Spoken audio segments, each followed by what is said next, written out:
Today we are going to be talking about tapping trees. Particularly, we're going to tap black walnut trees today.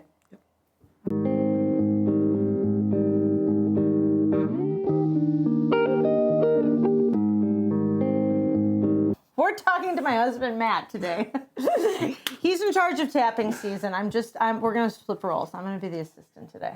All right, so when we first bought this property, we have 1 acre here, and it was riddled with black walnut trees. And so for most gardeners that are growing vegetables or fruit, we know that this is a huge problem.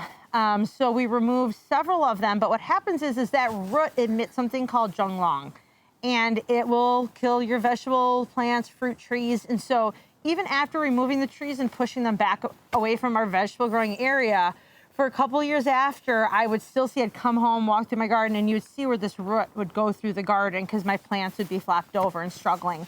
And so it takes quite a bit. So when we removed those trees, we had them milled and we repurposed the wood inside the house. But they're really kind of a nemesis and a thorn in my side.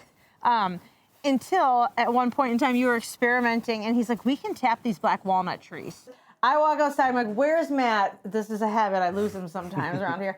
And now he's out tapping this tree. I'm like, what are you doing? You know, our neighbor had moved and given us some tap. I'm tapping the tree just off a whim. I'm like, oh, all right. So you tap the tree. So I tapped the tree, made a small sample of syrup, and she tasted. She goes, oh, I think you can tap more trees now. This is really good. All right, so here's the black walnut syrup. You can see it's a little bit darker. So we're going to head out, show you guys how to tap the trees, and so you can kind of see the process from the beginning and then of course, the final product.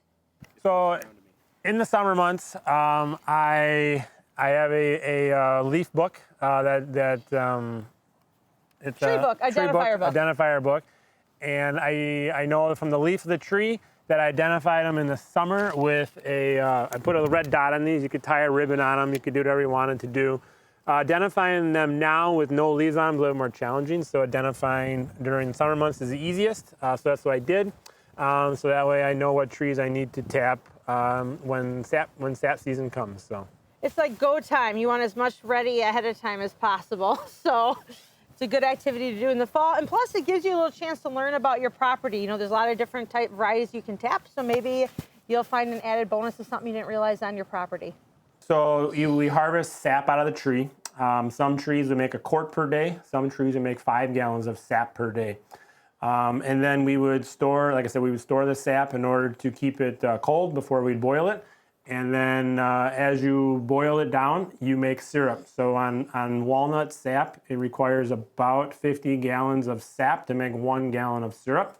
So that's about the ratio. Maple is like 40 gallons of sap to 1 gallon of syrup for maple syrup. So there's more boiling required with walnut syrup than there is with maple syrup. So the sap is what? The tree's juices. Like, explain that. The sap is what allows the trees to make its leaves and grow in the spring in order to start its spring growth and immersion into becoming summer. So the sap is stored energy that the tree has that it stores throughout the summer, and then it moves it up the tree in the spring in order to go up to the branches to make leaves in the spring. So once a tree's identified, and when do you tap the tree? You need to look at the weather, and tapping really depends on what the weather's like. It's not the time of year. It's always going to be in the spring of some sort. Sometime last year it was early February.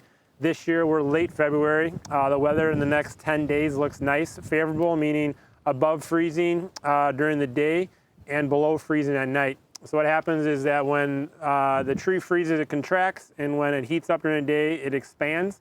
And that expansion contraction allows the sap to run in the tree, which then the sap will be collected in the buckets, which you'll see here in a little bit. The first thing you need probably is a cordless drill in order to have a drill bit in it, in order to drill the hole into the tree to put the tap into. So this would be the tap you put into the tree. This would be. And then with the kit in the Amazon store, there is you can buy the taps, the drill bit, and tubing all together. So this would be the tubing that attaches to the tap, and then the tubing would go into the bucket, which these are 5-gallon buckets. So we want to make sure we have a big bucket for collection. It's a food safe bucket, and then you want to always make sure it has a lid on it. And then Tape measure is always handy in order to measure the tree, to figure out how many taps can go in a tree. Hammer is useful also to get the tap into the tree. And then the last thing would be a Brix refractometer, which what it does is it checks the sugar content in the sap as you're boiling it. So the drill bit that comes with the taps is the one you want to use. Always drill on the southern side of the tree, about 2 to 3 feet from the tree, or about like waist height. The drill bit you're going to use, you're going to drill in about 1.5 inches to 2 inches into the tree, no deeper than that. All the sap runs on the outside of the tree, just inside the bark. The center part of the tree of a black walnut is actually all black, the wood is. The outer wood inside the tree is actually white. So that white is a sapwood, which is the wood that all the sap runs in. So if you drill too deep and you go in too deep, you'll be in the black wood, which allows there's no sap running in there. So picking out a spot to drill in a tree, number one, as I said, you want to face the south. So that way is south. Well, look up at the tree and look at some branches and try to figure out like which side has some big branches on it. And I'm going to drill a hole there. You want to make sure that you go in straight, I should say not straight, but a little bit of an angle, tipping down. So when the sap comes out, it will run out rather than drilling a hole at an angle going down, because then the sap will kind of sit in the hole you drill. Also, the hole that you drill, you want to make sure it's really clean. All the wood chips come out. There's nothing inside the hole. So it's pretty easy. Just take the drill like this. You're gonna go a little bit of an angle.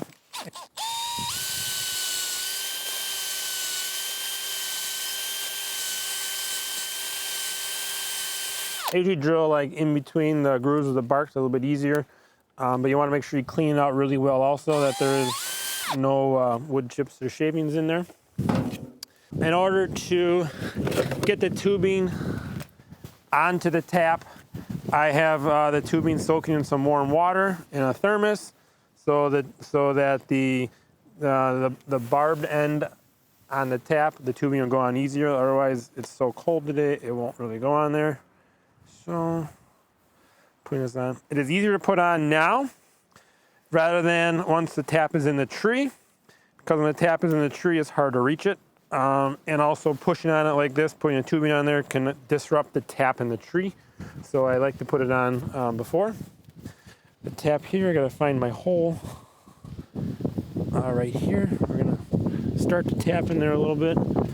Take the hammer and just give it a little light tap into the tree, just so it has a little bit snug in there, like that. And then the tubing will go into the bucket.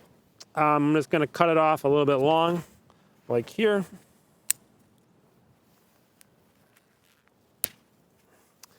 And then this tubing, make sure it's not crimped up at all.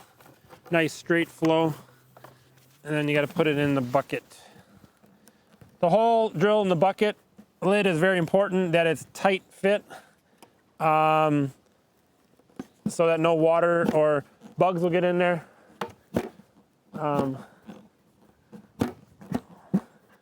then that's one tap on that tree there. Collection works, like I said, best days above freezing and then nights below freezing. You have your most sap flowage. Sap usually is collected every day, and then we store it in a refrigerator in our house, or you can freeze it.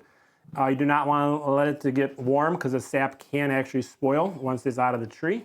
So that's the important part. Or you boil it down right away if you don't have a place to store it. We started out last year with just our basic stainless steel pot, and we cooked it down on a turkey fryer outside. So that was our first way of getting started. So this year we've kind of upgraded a little bit. We bought a little different, bigger pan that we can boil more in. So usually what I do is I boil sap in here, and as it evaporates, I would warm more sap up in here. Once it's warm, pour it into here, and just keep boiling that way. So the boiling process does take a while, but it definitely is worth it, because the taste is how at the end. It's not as sweet as maple syrup, and I would say it has more like this praline, buttery, it's a little bit darker. It has some more depth to it, so it's definitely a different flavor profile, but it's been fun. We experimented in it with a fun cocktail this summer, mocktail this summer. used it in different applications. So it's been great. And there are other trees that you can tap. You know, I know that people can tap hickory trees, birch. I even was listening to a radio show this morning that you can tap box elder. I've even heard oak. You know what's interesting? We didn't know anybody. I have one client in our membership, and at the same time, her and I were both talking. She has a bunch of sugar maples. So she's like, I'm gonna tap my maples. I'm like, we're gonna tap our black walnuts. So we both kind of pioneered that last year together, shared notes, and now it's kind of been incorporated into this garden community. It's like I'm prompting everybody, let's watch the weather. Anybody that has trees, if you want to tap them, now's the time. You know, kind of talking through that. Everybody has different, you know, abilities or how much they want to work or do on their property. But it's just interesting with not realizing how many different trees we have. Most anybody can find probably some tree on their property to tap if they have any type of acreage. So I've tried to make it as easy as possible for you. I get a lot of requests on what products we use. So below is going to be the link to the Amazon store. So you're going to be able to see all the products that we use. And then they're segmented by project, so you can go ahead and pick what's most applicable to you. Like and subscribe so you can see this year's harvest. And comment below and share with me your garden aha moments.